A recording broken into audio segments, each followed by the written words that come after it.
Hey everyone, welcome back to our channel. Or the Dawnties. My name's Rochelle. I'm your favorite Donna. And today we're going to go over our top 3 favorite books that we read in the month of April. That was last month, yeah. So every month we like to share our top 3 favorite books that we read in the previous month, just because there's 2 of us and we read a lot. We don't do full wrap-ups, but if you are ever interested to know what we're liking, what we're actually reading, you can check us out on Goodreads. All of our links are listed down below if you want to keep up that way. But I had a very romance-heavy month. I had a very... Horror month. So do you want to start with horror or romance? I don't care. Alright, I will go first, because I don't think I hardly ever go first. So, okay. My turn. I read Wild Eyes by Elsie Silver. This is part of the Rose Hill series. I think this is the second one. Elsie Silver is just so fun. I've loved everything I've read by her, and this one was so good. I specifically like following like celebrity type love stories. This one is no different, but the one thing I do want to say about this series is it's all following single dads. So we're following this woman who is in the public eye. She's a singer, and she's trying to change certain things about her career. So she comes to this small town to meet with this producer to see if she can work with him. She ends up staying in this house with this man who has 2 children, which the children are adorable. And it's a romance. I mean, it is long, but it is so good. I have enjoyed this series so much. I can't wait to read the next one. But this is really good. Is Wild Eyes anything like Crazy Eyes? No. No. Oh, look, there's a little bird. A little parrot. That does talk. It's fun. It's a good time. Okay. Alright, what about you?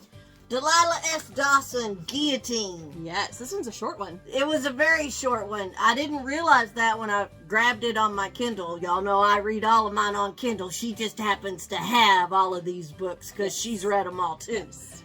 But I didn't realize how short it was when I decided to read it from my Kindle. And I was like, whoa, it's over already.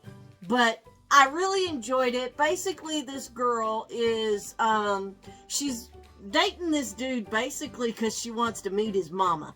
Mm-hmm. And so she gets invited to their family Easter at the island that the family lives on. Yes. And once she gets there, she realizes things are not what she thought they were. It gets a little crazy. And I can't really go into much detail because it is a short book and it jumps off the rails quick. Mm-hmm. So, but I really did enjoy it. And it's so pretty. For a horror book, it's so pretty. It's so pretty. I did enjoy that one too. Yeah, it was good. Alright, so my next favorite read was kind of unexpected. So I picked this up from Book of the Month. This is Passion Project by London Sperry. This takes place in New York, and I've noticed this trend in romance, like new release romances this year, where there's a lot of grief involved, and one of the characters has to basically go through the grieving process to come out the other side. This one is no different. So we're following Bennett. She is in her mid to late 20s, I want to say. She had a boyfriend who tragically passed away, and she ends up moving to New York because that's what he always wanted and wanted in their future, was to move to New York. So she goes to New York, stays with some friends, and she's trying to find her passion in life. So she ends up matching with Henry on a dating app, and she ends up standing him up. But they keep running into each other, and he knows that she's the girl who stood him up, and he decides to help her go through the grieving process and help her find her passion in life. So there's a lot with New York and in the city and doing all of these fun random things that they do together, and of course they do end up falling in love. That's a given. But I just loved the atmosphere, the way the story was told. This was very much like Promise Me Sunshine by Cara Bastone that came out, I think, last month or the month before. Very, very similar premise, but I did prefer this one. This was really unexpected, and I love how colorful the cover is. It was so good. It was a good one. I'm glad you liked your love book. I did. And I'm wearing my New York shirt because New York. I'm wearing my Literally Dead book club because, you know, books. Horror. All right, this book Will Bury Me by Ashley Winstead. Yes. This one is really good. It's another one that's dealing with grief, though. It is. And how she, after her dad dies, she kind of jumps headfirst into true crime. Yes. But not just listening to podcasts like I do. No, she jumps into the Reddit threads and the investigation, and she's gonna try to figure it all out, and it gets kind of crazy. Yes. And this does kind of mirror the Idaho 4 murders.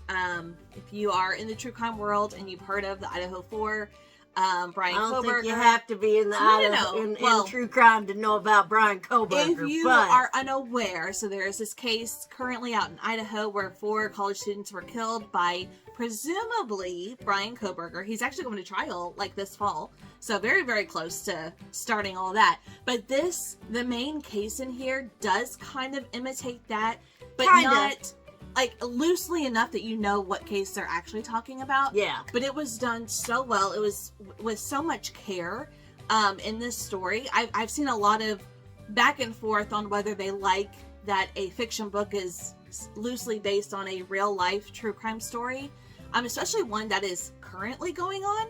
But the whole point of this book is mainly looking at the armchair detectives who try to jump in and solve the case and assist the police and get involved with the people to try to figure things out. So it is from a different lens, even though that is basically the case that we're exploring in here. It was really good. I loved it. I did. I liked it. And I just watch podcasts. I'm not an armchair detective. No, we just watch other armchair detectives. Okay, so then my absolute favorite book is going to be, no surprise, it is the newest Abby Jimenez book, Say You'll Remember Me. I may or may not have gasped. I may or may not have teared up. I may or may not have cried. I may or may not have read this in one sitting and was sore the next day because I stayed for 4 hours in the same position. Yes, this was so good. So I do want to say this is also very heavy, and if you have never read Abby Jimenez, a lot of her more recent books, starting with the Mermaid book. The Mermaid book! What's it actually called? Part of Your World. Part of Your World. That's why I call it the Mermaid book, y'all. So Part of Your World up into this release, so her last 4 books really deal with some heavier topics that are more prevalent in the romance story. And this one is no different, but this one hits really close to home because it deals with dementia. So we're following these 2 characters, and there is a very funny opening with an animal, and he's a vet, and she comes across this cat and decides to rescue this cat, but there's something wrong with the cat.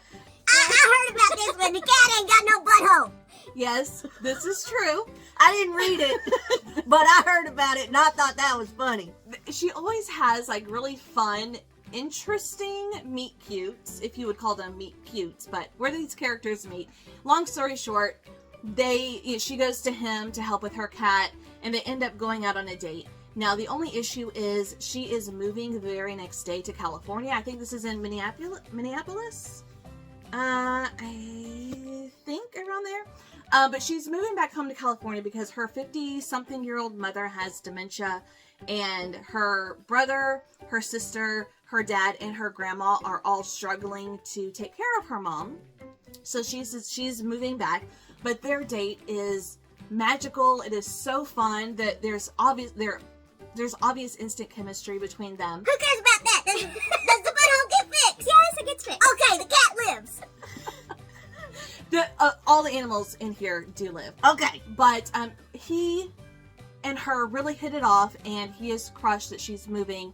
And it's really about prioritizing them. Even though it's a long relationship, she's like, just forget about me, whatever. But he can't. And they end up trying long distance and doing what they can with their very limited resources and time to spend time together in person. So which one keeps the cat? She does. He has a dog. So cute. But this was just really, like, the romance is so realistic whenever there's two people who know that they want to be together, but their circumstances doesn't allow it. It's how far would you go to try to make that work? And of course, the whole family aspect, the brother is hilarious in here.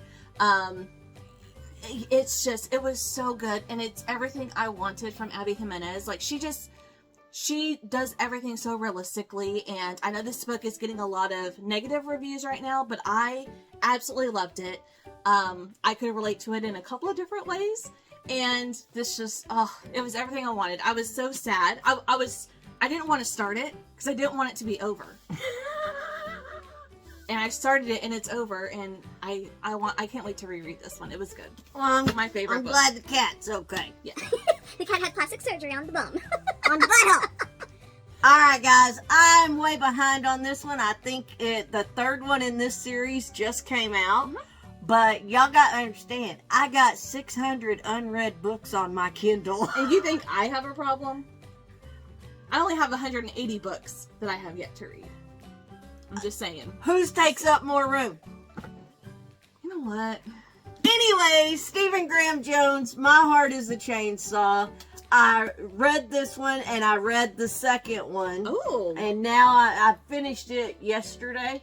Or the day before. I've read the first one. I have yet to go back to I read finished this one day before, the second one in this series day before yesterday. Gotcha. So now I'm waiting for the third one to come in from Libby. Yeah. But anyways, My Heart is a Chainsaw, Stephen Graham Jones. It's a slasher, guys. It's a slasher. Yes. But the thing that is so great about how this series is I don't think it's because I used to watch a lot of slasher movies. I think it's just because of the way the writing is. You can picture it. It's like you're watching the movie in your head while you're reading it. And that, to me, makes it really good. And Stephen Graham Jones, I've read a few books by him, and they're all very, you can easily visualize the story. Yeah. Yeah, so if you like slashers, and this one can't watch a slasher, but she can read a slasher. Yes. So if you're like, I don't know, I don't like scary movies, try it. See, what you do is whenever you get scared or grossed out, you put it in the freezer. You pull a Joey. Okay, Joey. But anyways, I really liked this one. I liked the second one. Now I'm waiting for the third. All right. So here is a look at our top 3 favorite books I read in the month of April. Again, really romance heavy for me and really horror heavy for you. Maybe. Leave a comment down below. Let us know if you've read any of these books or what was your favorite book that you read in April. I would love to know because, of course, you know, we like to take what you guys like as recommendations as well. Because, 600 books unread on my Kindle is not enough. Yeah, no. One of their favorite books is one that we've had on our TBR for a while. And it's like, oh, maybe I should read that one next. Or maybe I should just add another one to the TBR. That's always a possibility. But leave a comment down below. Let us know that. And again, if you ever want to know what we're actually reading and rating things so you can kind of get an idea of what we like and don't like, you can follow us on Goodreads. That's going to do it for us today. Thank you guys so much for watching, and we'll see you in our next video. Bye. Watch out for cats. Make sure they got buttholes. Oh my god.